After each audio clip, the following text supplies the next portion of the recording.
കായലിൽ മാലിന്യം വലിച്ചെറിഞ്ഞതിന് പിന്നണി ഗായകൻ എം ജി ശ്രീകുമാറിന് 25,000 രൂപ പിഴ. എന്താ നോക്കണേ? എന്തോ കണ്ടുപിടിച്ച പോലെ. കൊച്ചിയിലെ വീട്ടിൽ നിന്ന് മാലിന്യം വലിച്ചെറിയുന്ന ദൃശ്യം പുറത്തു വന്നതോടെയാണ് എം ജി ശ്രീകുമാർ കുടുങ്ങിയത്. ഇത്രക്ക് ചീപ്പാണ് ആർട്ടിസ്റ്റ് ബേബി. മഹാന്മാരടുത്തെറിഞ്ഞ മനസ്സിലെ വിഗ്രഹം വീണുടഞ്ഞു പോകുന്ന പറഞ്ഞ സത്യ. കൊച്ചി കായലിലേക്ക് മുളവുകാട് പഞ്ചായത്തിലെ വീട്ടിൽ നിന്നൊരു മാലിന്യപ്പൊതി വീണു. വീഡിയോ എടുക്കുന്നതിനിടെ വിനോദസഞ്ചാരിയുടെ മൊബൈൽ ഫോണിൽ ഈ മാലിന്യപ്പൊതിയും പതിഞ്ഞു. പോലീസിന് CCTV ഫുട്ടേജ് കിട്ടിയിട്ടുണ്ട്. എവിടെ പോണു?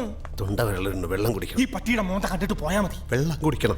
വെള്ളം കുടിക്കണം. ഇത് കണ്ടിട്ട് കുടിച്ചാൽ മതി. ഇവൻ ആരെന്ന് അറിയണ്ടേ? മന്ത്രി എം ബി രാജേഷിന്റെ മാലിന്യ നിർമ്മാർജ്ജനത്തെ പറ്റിയുള്ള അഭിമുഖം കണ്ടതിന് ശേഷമാണ് യുവാവ് വീഡിയോ പോസ്റ്റ് ചെയ്തത്.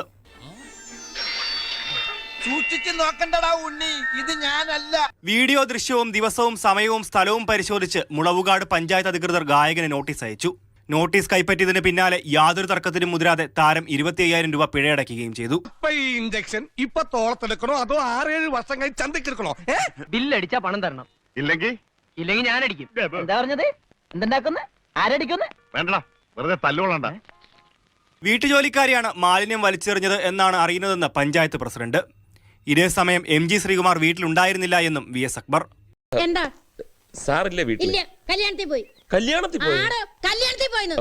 നമ്മളാരാ? എന്നെ കണ്ടിട്ട് മനസ്സിലായില്ലേ? ഇല്ല. ഞാൻ ഈ വീട്ടിലെ വേലക്കാരിയാ, മറിയക്കുട്ടി. ഓഗസ്റ്റ് 2-ാം തീയതി ശനിയാഴ്ച രാവിലെ 8 മണി മുതൽ ഓഗസ്റ്റ് 3-ാം തീയതി ഞായറാഴ്ച വൈകിട്ട് 5 മണി വരെ ഞാനും എന്റെ കുടുംബവും തൊടുപുഴയിലായിരുന്നു സാർ. ഞാൻ 28-29 തീയതികളിൽ ഞാൻ ട്രിവാൻഡ്രത്ത് എനിക്ക് റെക്കോർഡിംഗ് ഉണ്ടായിരുന്നു. അപ്പോൾ ഞാൻ സാധാരണയായിട്ട് ആ ബോൾഗാട്ടിലുള്ള വീട്ടിൽ ഏകദേശം ഒരു 10 ദിവസത്തിൽ കൂടുതൽ കാണാറില്ല. പിന്നെ അങ്ങനെ അവിടെ വലിയ മാലിന്യമൊന്നുമില്ല. അപ്പൊ വേസ്റ്റ് കളയാനുള്ള സംവിധാനം എങ്ങനെയാണ്? അത് അപ്പപ്പ ഞങ്ങൾ എടുത്തോണ്ട് കളയും സാർ. എന്ന് വെച്ചാൽ പൈപ്പ് ലൈൻ ഇല്ലെന്നോ? സാർ, ഇവിടെ ഞങ്ങൾ റോഡ് കയറി മാലിന്യങ്ങൾ പുഴയിലേക്ക് ഒഴുക്കും. തൊട്ടടുത്തല്ലേ പുഴ. അപ്പൊ അങ്ങനെ പ്രത്യേകിച്ച് അവിടെ ഒരു മാലിന്യം എന്ന് പറയുന്ന ഒരു മാവുണ്ട്. ആ മാവിൽ നിന്ന് കുറെ മാങ്ങ വീഴും. അത് വെള്ളത്തിലോട്ടും വീഴും, അകത്തും വീഴും. ചെയ്തത് എൻ്റെ അവിടെ നിന്നൊരു സെർവൻ്റാണ്. സത്യത്തിൽ അത് അവർക്ക് അറിഞ്ഞുകൂടാതെ ചെയ്തതാണ്. പക്ഷേ എൻ്റെ വീടായതുകൊണ്ട് I am responsible for that. അതുകൊണ്ട് ഞാൻ പഞ്ചായത്ത് എനിക്ക് എഴുതുന്ന 25,000 രൂപ ഞാൻ പിഴയായിട്ട് അടച്ചു. എന്റെ രൂപ 25,000 പോയത്. നീ ഒറ്റ ഒരുത്തനാണ് ഒരു കാരണക്കാരൻ. 500 രൂപ കൊച്ചിനോടത്തേക്ക് നമുക്കെന്തിനാ വല്ലവരുടെ കാശ്? നാണക്കേടല്ലേ? നമുക്ക് അഭിമാനമല്ലേ വലുത്?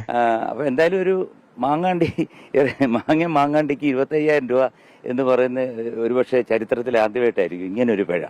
വിഷമിക്കാതിരിക്കും. ഇതിലും വലുത് ഏതാണ്ട് വരായിരുന്നു. ഇങ്ങനെ തീർന്നെന്ന് കരുതിയാൽ മതി. ഇത് കണ്ടോ, പലരും ജീവിതത്തിൽ നിസ്സാരമായി തള്ളിക്കളയുന്ന പല സാധനങ്ങളും മറ്റു പലരുടെ ജീവിതത്തിലും വളരെ വിലപ്പെട്ടതായിരിക്കും. സൂക്ഷിച്ചു വെച്ചാ അല്ലെ കൊണ്ട് പുഴുങ്ങി തിന്ന്.